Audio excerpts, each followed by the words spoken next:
Sveiki! Šis būs ģenerālais lasījums lauvām. Atceries, ka šis nav personīgais lasījums, tāpēc ne viss var tevi rezonēties. Tāpēc ir svarīgi nostīties arī mēnesi un ascendanta zīmes lasījumu video. Šie video pēc tam būs pieejami YouTube. Ja tu vēlies savu personīgo lasījumu, droši rakstī man privāti. Bet tagad mēs skatīsimies lauvas septembrī. Saules zīme, mēnesis zīme, ascendants lauvās. Ko visums jums ir paredzējis un grib teikt, kas jūs sagaida septembra mēnesī, kam jāpievērš uzmanība. Viss kādas ziņas nāks ārā, skatīsimies lauvas septembrī.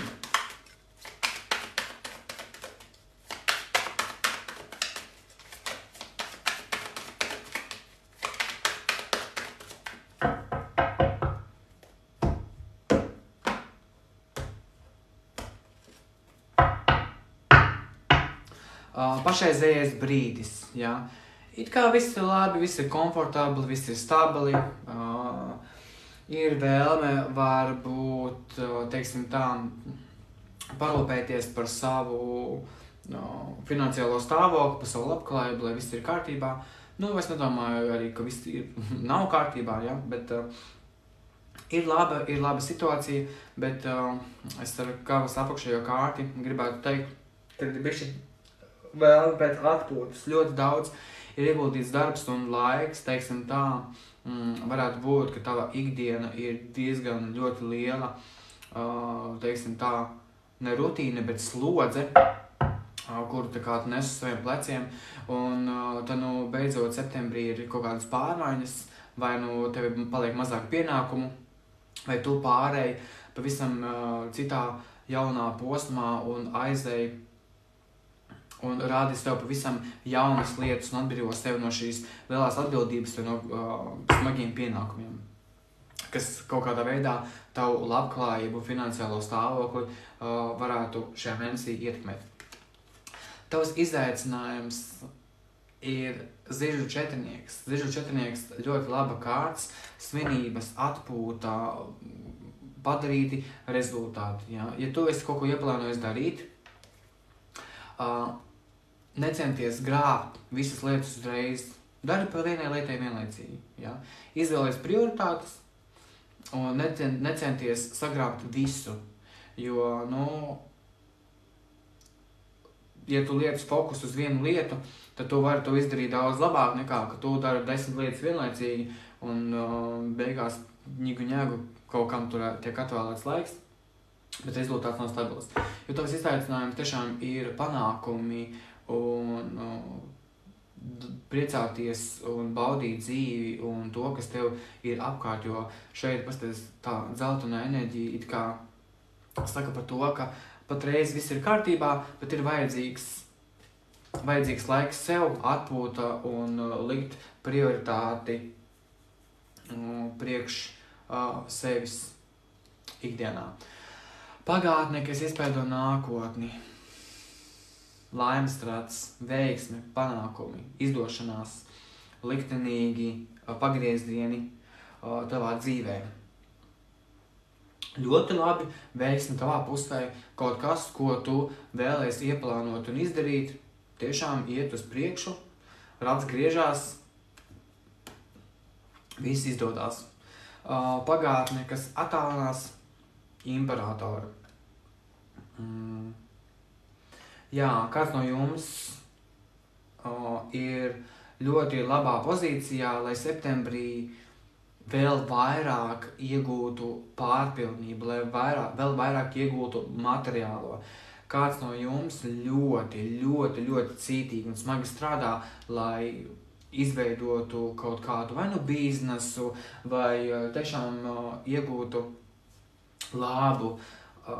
labus apstākļus, un tu dari ļoti daudz, un septembrī tev tiek atgādināts par to, ka novērtē jau to, ko tu jau esi līdz šim izdarījis. Neesi pārāk skarbs pret sevi, ja? Jo ir kaut kādas lietas, kur tu esi pieķēries un, varbūt nevajag tik daudz iet uz to naudu, bet ļaut atpūtu sev un iegūt bišķiņ mieru savā dzīvē. Jo tavas cerības, vēlmes un sapņi, tu uztraucies par to, ka tu neizdarīsi visu, ka tev kaut kas nesanāks, ka tu neiegūsi to kāroto mantu vai savu šo plānu, bet tici man, tev viss būs. Jo laimes tāds iespaido tevi ļoti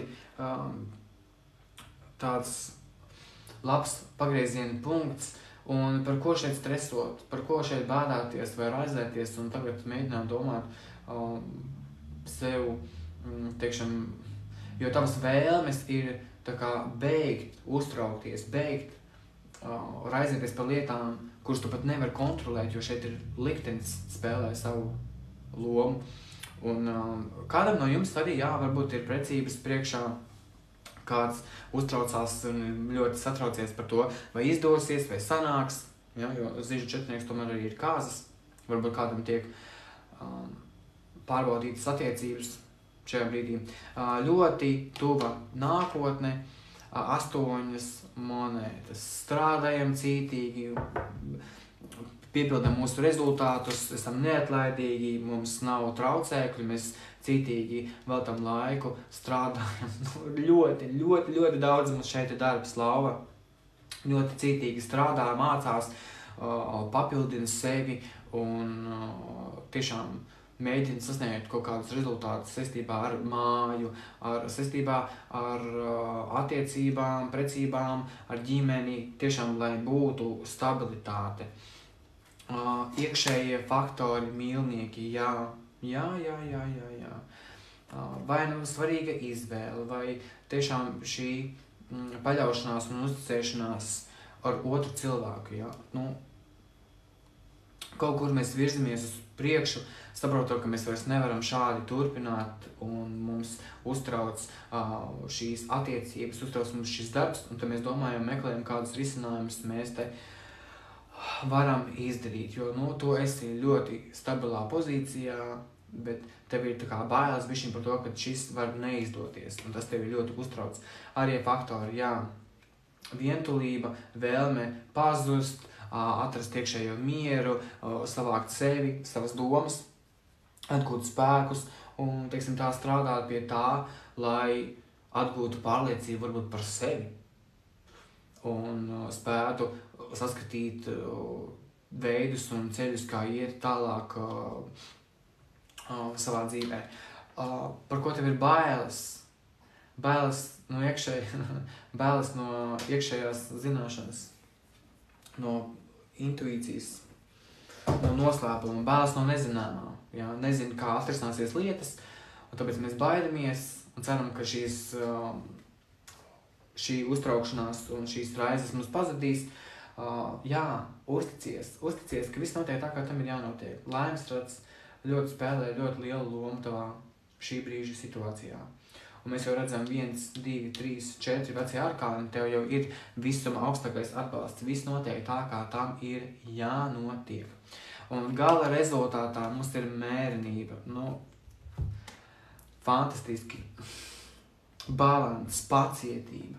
Nesteidzies, lēnām, mierīgi, nogaidi, iegūst savu iekšējo mieru.